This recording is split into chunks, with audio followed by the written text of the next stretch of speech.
Hello YouTube, this is Bizzle. Please say the Bizzle. Don't ever say my name without the Bizzle. I barely make any videos. I made one about a mocking the deck a long time ago. Felt like I should probably make another deck. And as you can see here, it's a gravekeeper deck, kind of like a malefic gravekeeper. I've done my own thing with it. There's going to be some cards you're probably thinking should be in there. I guess you can comment or whatever. I don't really have a channel. I don't have no subscription thing. I'm just here for those who like using YouTube like me to just look up videos for ideas for decks. I don't really follow behind anybody. I don't expect y'all to follow behind me. I'm just here for those who are looking for ideas and tips on strategy. Now, like I said, my own thing has been done to this deck. So, like I said, there will probably be things you like, oh, why ain't this in there, or blah, blah.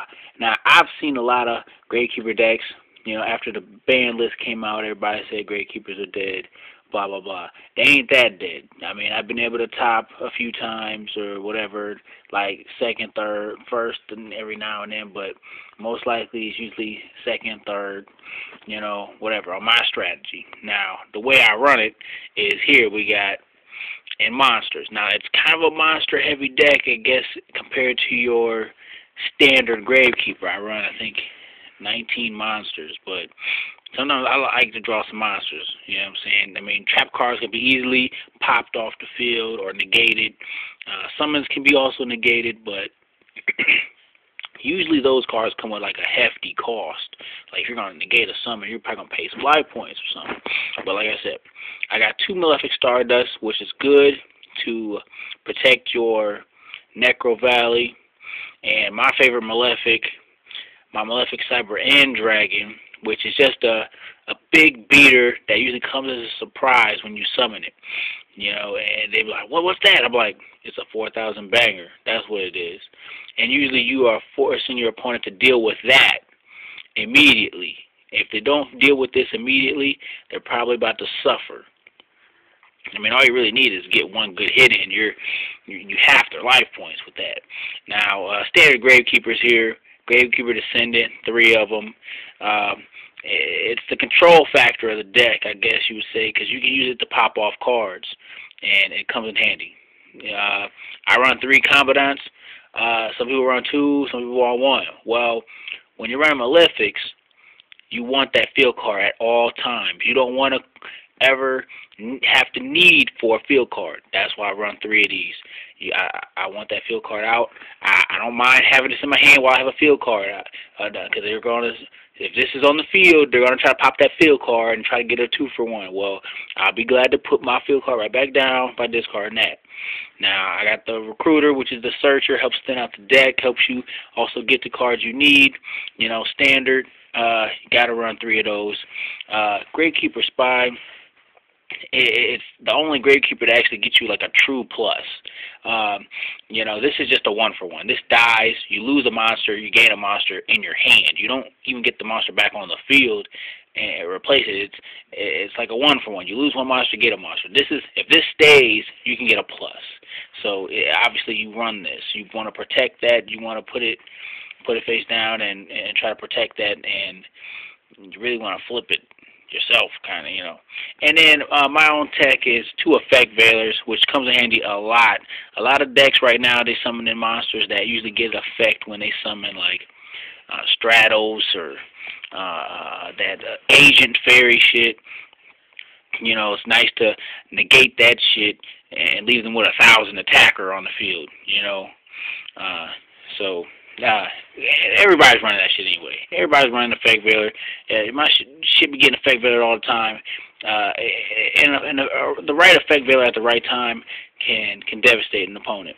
It's good against Monarchs too, which I seem to have a lot of problems. And when it comes to Monarchs, you know, you can warning a Monarch, you can negate a Monarch or whatever, but there's a well-built Monarch deck has so many sacks in there that you can't warning every Monarch. There's like 12 sacks in that bitch, and you don't have the life points, or you probably won't draw all the trap cards you need to stop those Monarchs. So it's nice to build a Effect Veiler of that shit, and then, you know, force them to attack into something, and then possibly you might have a chance.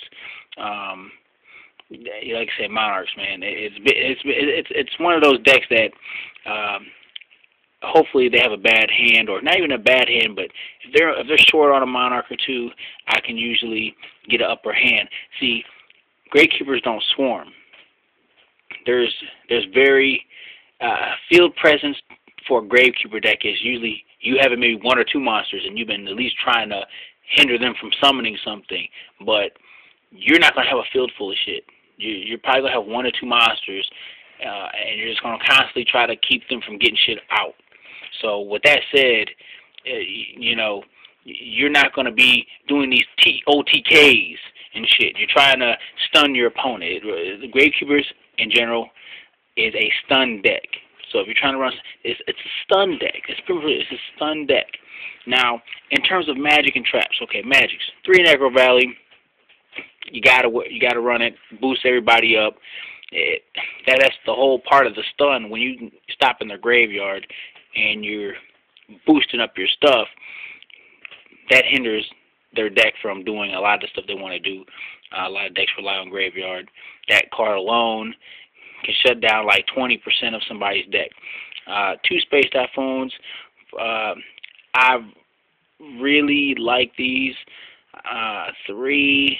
I would love to almost put a third one in there, but I keep a third in the side. The only card I've really seen to mess me up, maybe Macro. I haven't really gone against Macro, but when they run Royal Decree screws me royally, and you need these to pop those. If you don't have the setup for your Descendant to pop it, you have to have these as backup also with the Heavy Storm that I have here. Then run Dark Hole, basic field clear. Just try to help set up your presence after you play that card. Allure of Darkness for draw, and Stell. I only run 1 because by the time I draw it, I've drawn Stell first turn, and you don't have shit to you really use. It's just sitting in your hand. I've tried to build this deck to where just about anything in your hand can be played. You don't want to. It's nice to set up for combos. It's nice to wait for a combo, but then when you're caught waiting, you end up getting fucked over. So I try to set it up to where whatever you draw, you can usually play it at the time. Everybody's gonna have a back card. You always want your Necro Valley out. You always have a monster out. 9 times out of 10, since 90% of the deck is dark, you're gonna be able to allure. And since you only got 1 Stell, you should be able to play it.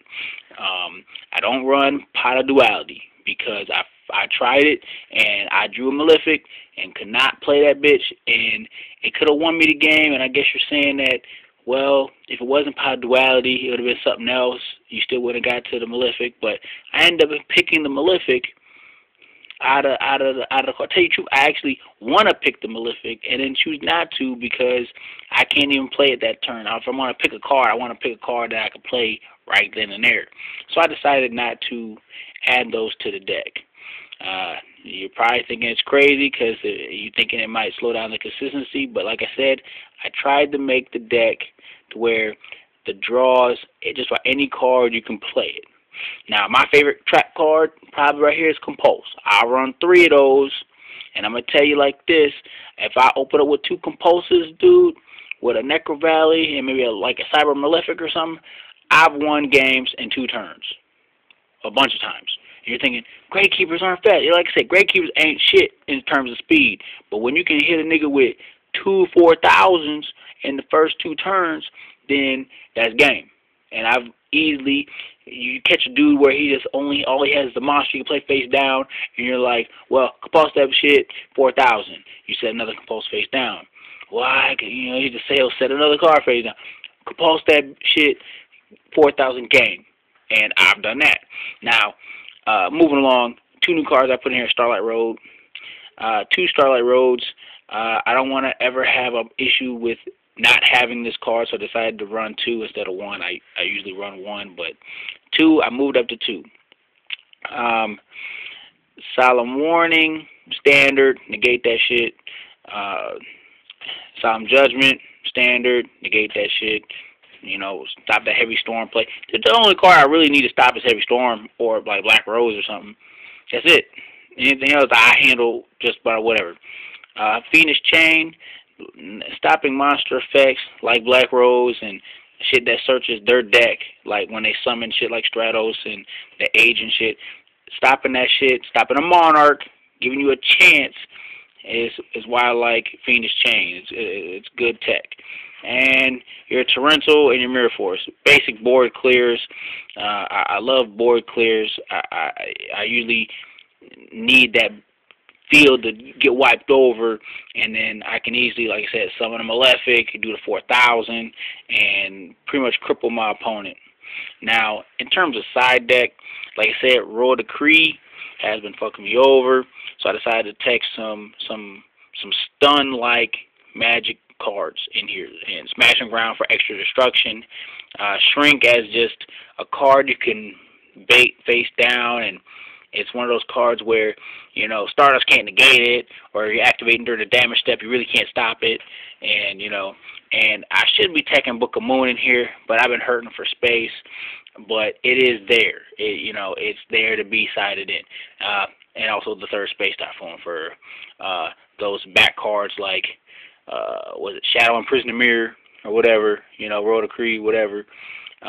Deep Prison for someone who has a lot of, like, destruction negation, and you need that removal. I put that in there. And Safe Zone, one of my favorite cards that I did main in this deck before, but I'm, like I said, I'm trying something new this time and made a different way this deck. Like I said, I haven't played this exact same deck, but before I played, this is one of my games. This is one of my games. It has multiple uses. It has a lot of uses, guys. You can use it when they try to destroy this card with a card effect or a monster effect, and they have a monster face up in attack position. Play that card on your opponent's monster, and it will kill it. On top of when you play it on your shit, and it protects it from basically everything. They have to destroy this card to destroy your monster. Period. You can't target their card. You can't target the card that's targeted with this. You can't destroy the card by effects or battle. So, unless there's a card that massively removes shit from play, like a Dark Hole, DD Dark Hole or something, where everything's removed from play, then, you know, I could see, you know, where this, you know, something can get around this. But as far as I know, there's not a card too much like that. So, it's good tech. And for extra back card removal, like I said, I've had problems with Royal Decree. I need that destruction. Side for machines, and everybody's thinking I should have that in the deck. It's there. It's there for that option. Like I said, when I test it out, if I need to put it in, I'll put it in. Blackwing Gale. So, and then in terms of the synchros, I got the Chimera Tech Fortress for the Cyber Dragons. I got the Cyber and Dragons for my Malefics.